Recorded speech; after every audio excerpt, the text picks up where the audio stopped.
So Neil, when somebody comes into your studio, how do you help them select the right saddle? Because I know you've got a big drawer full of these things. We got a drawer, we got multiple shelves, mate. Yeah. You just start to collect them like barnacles on the bottom of a ship. You've got some weird looking SMPs in there as well. There's plenty of eagle beaks, mate. I've got... It's a flock of birds in your studio. It is. I've got, I think I must have 10 of the most commonly used SMPs. All the widths of the SQ Lab saddles, various AliExpress seats now. We've got various different models of the SL Italia, SLR Boost and that sort of stuff. We got heaps, yeah. And how do we, like I've tried to get a saddle in there that will cover almost every eventuality for every person. But I do get asked this question a lot, is how do I choose the right seat? The answer is it's a really annoying, tricky answer. So I'm going to try and run you through how I do it in the clinic, and this will give you a bit of an insight into the process of saddle selection for yourself at home. And it might fill in some of the gaps if you've got a seat that you don't particularly like and you can't quite figure out why you don't like it. It might help you fill in some of the gaps and try and decide on what your next purchase might be. So when a person comes in, let's say they come in with a seat that they're not particularly happy with. The first thing that we do in terms of fitting them up on the bike is we make sure everything is right. And by that I mean the seat height, the setback, the reach, the drop. We make sure that their position is really, really good quality, really, really comfortable. The seat height is perfect, so they've got beautiful pedal stroke control. Because something as simple as the seat being 10 millimeters too high can make any saddle uncomfortable. I had a rider in yesterday who shall remain unnamed, and this guy had been retooled a number of times, and his seat was far too high and far too far back. And one of his main gripes was really severe perineum pressure and inner groin rubbing and that sort of stuff. And he was on, I think it was an SLR Boost, which is this saddle here. And all I did was basically I ran his cleat position a little bit further back on his shoes. I added some arch support. I dropped his seat. I moved it forward, and the saddle felt amazing. So a lot of the time, a lot of these issues can be corrected with general positioning being better. Yeah, I reckon I went through 10 years ago 5 saddles in a year because my saddle height was 15 or 20 mil too high. You did. Because I wasn't sitting on the seat properly. Absolutely. Yeah. It can be something it's as such a simple as common one, I reckon. Extremely common. Potentially the most common problem is that it is actually the position that's the problem. So the first thing we do is we go through the process of fixing your position up. If you're trying to do this yourself at home, I highly recommend our Bike Fit Fundamentals course that we've got a link to down in the description below. That will help you set your seat height, your setback, your cleat position, your reach, your drop, get all of that correct before you move on to changing your saddle, because this can be an expensive problem to change. So let's say you've got a seat that you don't like and everything else is great about your position. The first thing to think of is, where does the seat cause trouble? Now, if it's rubbing on the inner groin, you might want to, these edges of your thigh here, you might want to consider going to a saddle with a narrower taper to it. For example, this seat here that's in my hand, it's an extremely narrow front with a very rapid taper out to the sides. So this is going to give you really good clearance on those inner groin edges. Something here like this Riot saddle, much more gentle taper. So there's not going to be as good of a groin clearance on the inner edges of your perineum in here. The SL Italia SMP, the Nimba, this one here. Favorite. Your favorite saddle, yes. The most beautiful seats in the world, really. Again, really good inner groin clearance because of the way that they've tapered the wings over the side. So feel for where you're getting the trouble, and that might be one of the considerations for your next seat. You might want to go for a narrower midsection seat, a wider midsection seat if you're not feeling anything in there and you're getting too much harshness under the points of your sit bones, which brings me to the second point, which is that you should probably measure your ischium separation distance or your sit bone width. We've got a link somewhere up here, one of these, to a method of doing this yourself at home, which is pretty straightforward, sitting on some alfoil, that sort of thing. You can go and get it done at a bike fitting studio, or almost every bike shop will have a sit bone separation measuring device. Get an idea of whether you're particularly wide or narrow in the sit bones generally. This is not a very helpful dimension in a sort of a precise sense, but in a general sense, it can give you an idea of whether you're very wide or very narrow. Any dimension of less than about 110 millimeters, I would class as being on the narrow end. 110 to 130, 135, kind of in the mid-range, and anything north of 135 millimeters on those two ischiums, you're looking for a wider than average seat. Yep. So that'll move you from looking towards narrow seats to medium width seats to wider seats, generally speaking.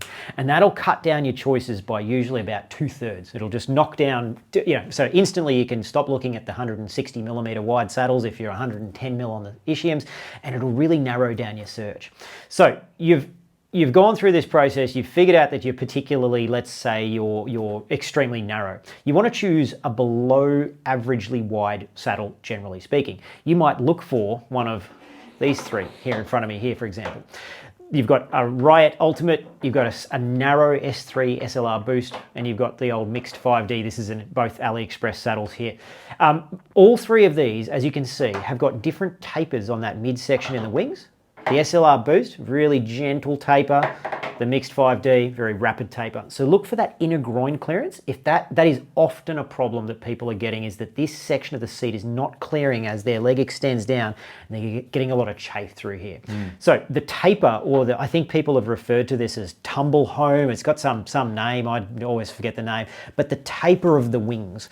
If you're getting a lot of that inner groin chafing, really, really important dimension to look for on your saddle. So look at the seat from the top down and look for the taper. The second thing to consider is the breadth and the softness of the nose section. So let's say that you've got a person who rotates their pelvis forward quite well and they're getting a lot of trouble through the nose of the seat. The broadness of the nose and the softness of the material that starts to become a really, really important thing if perineum pressure is your main issue. So you might go for a seat that has, you must go for a seat that has a good cutout. I don't think there's any saddles apart from the SQ Lab saddle, which is a really different kettle of fish, but there's not many saddles where a cutout like this is a bad idea. So I'd always recommend a cutout for almost anyone, particularly if you're rotating forward quite well. Make sure it's got a reasonably broad nose if you are getting a lot of that inner groin perineum pressure, because the broad nose is going to spread the pressure out better and spread it over a larger area. So I'm just a bit confused then. Why would you have a saddle that doesn't have a cutout? Good question. Okay. There's really only one that I would recommend to people which doesn't have a cutout, which is the SQ Lab seat. Right. But it kind of has a cutout. It does, yeah. Yeah, it's basically got a cutout without it actually being a cutout. So any saddle without a cutout you probably wouldn't recommend? There's not many, mate. Okay, yeah, right, interesting. You can probably just take that whole class and just put it over to the side. There are people in the comments, I'm sure, who are going to be saying, well, my old Physique Varione with no cutout is amazing. It's fantastic. I have no issues. There are some people who have no trouble with saddles with zero cutout, but they're rare. They're very rare. Yeah, so if you have no issues with perineum numbness, groin pressure, any of that kind of stuff on a saddle with no cutout, you're in the minority. Yeah, so I would always go for a seat with a cutout. Interesting. There's just no reason not to, really. So look for the breadth of the nose. You can see, obviously, this SLR Boost here is a great example of a seat with a very narrow nose section. So if perineum pressure is a real big deal for you, I probably wouldn't go for one of these. I'd go for something with a wider, softer nose with a softer material on it. The third thing to look for is the curvature as viewed from the side. Now, this is a bit of a tough one to explain how this will interact with your pelvis, but essentially the shape of your sit bones as they interact with the seat, they curve in 3 dimensions. Some saddles, like this beautiful Nimba here, have got a lot of curvature. Some saddles have got very little curvature. This one's pretty flat through the midsection, but it has a lot of flex. So when you actually sit on it, it will adapt and conform to the curvature of the bottom of your pelvis. So when you sit on a flat style seat versus a curved style seat, just have a feel for how it interacts with your pelvis. Invariably, you'll get the shape of the bottom of your pelvis. You will absolutely love a curved seat or a flat seat, but never both. So the first thing I do when I'm selecting seats with people is I stick them on, say, an SMP, and then I stick them on something like an SLR Boost, and I just ask them which one feels better generally in terms of the shape. They will always gravitate one way or the other. They will always select the SMP. Always select the SMP. No, they don't. They Okay, don't. Yeah, there's right. probably 70% of people out there can find an SMP that's just amazing for them, and the other 30%, no chance. No SMP is going to be great. So this is what you do with your people people in the clinic, but if somebody's watching at home, they're like, well, I can't do that. What would they do? Like, Very how hard. are they going to try all these saddles? Your only option is borrowing them off mates. Oh, that's a good idea. Secondhand saddles off Facebook Marketplace. Oh, I don't know about secondhand saddles. It's like secondhand bibs. It is a bit. Give them a good disinfect before you actually ride them. A bit of Glen 20 or something. You don't want to catch something from those. But yes, unfortunately, the nature of this beast is that you are not really going to know if it's going to work until you sit on it. You can go through all of this stuff, the shape of the wings at the back, the way that they taper, the narrowness, the width, the narrowness of the nose, the width of the nose, the softness of the nose, the curvature, the tumble home, all of these things. You can go through all of them in your mind, but there is no substitute for sitting on them, unfortunately. So what we do is I usually use something like these two saddles. Sit them on them, ask them what they feel. Invariably, they'll gravitate one way or the other. Okay. It's extremely rare that the person will say that they both feel good. Okay. Almost never.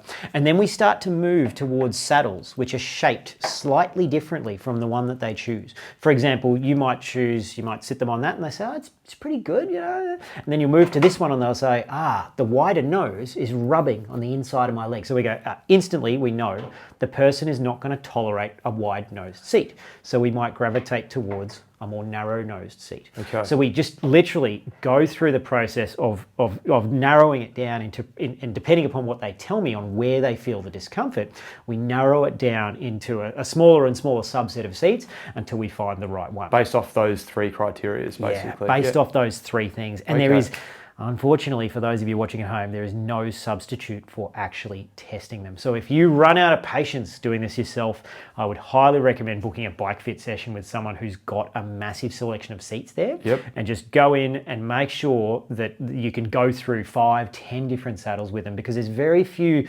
opportunities you'll get in your life to sit on that many saddles without having to buy them. And going through a bike fit, it's that is one of the best opportunities that you'll get. So make sure you communicate that to your bike fitter and say, hey, look, you know, I'm interested in trying to find a better saddle because I've been through 3 and they're all killing me. The bike fit guy or girl will hopefully get you a really good quality position to start with, and then they could go through the process of selecting seats by narrowing them down into these sort of into these criteria, you know, bit by bit. And so, yeah, depending upon where you feel the pressure and what the design of that seat is, you will gradually get a better and better idea of whether you need a wider seat, a narrower seat in the midsection, one that's softer, one that's harder, the curvature through the midsection. It is unfortunately a lot of trial and error. It is. Yeah. And you can spend thousands on this. I reckon I have over the years. I'm going to put up a picture here. This is an image which was sent to me by one of my customers all the way from Israel, I believe it was. Ori, if you're watching this is the image that you sent me a couple of years ago. And this is a selection of saddles that this rider went through trying to find the right one. Wow. It's a pretty serious image. So you can spend a lot of money on this before you get it right. In this case, it was just simply that Ori's position needed a lot of work. But yeah, it can be a very expensive proposition. So sometimes it's actually cheaper just to get a high quality bike fit before you get to this stage here. Absolutely. Or look at bike fit fundamentals, only $147 USD, and that'll help you on the That will definitely help you. Yeah, absolutely right. Yeah. If you're trying to go through it yourself and you've got no one nearby who can help you through this, that is a really good place to start, mate. Yep, cool. Yeah. All right. Thanks for your time, Neill. Much appreciated. No worries at all.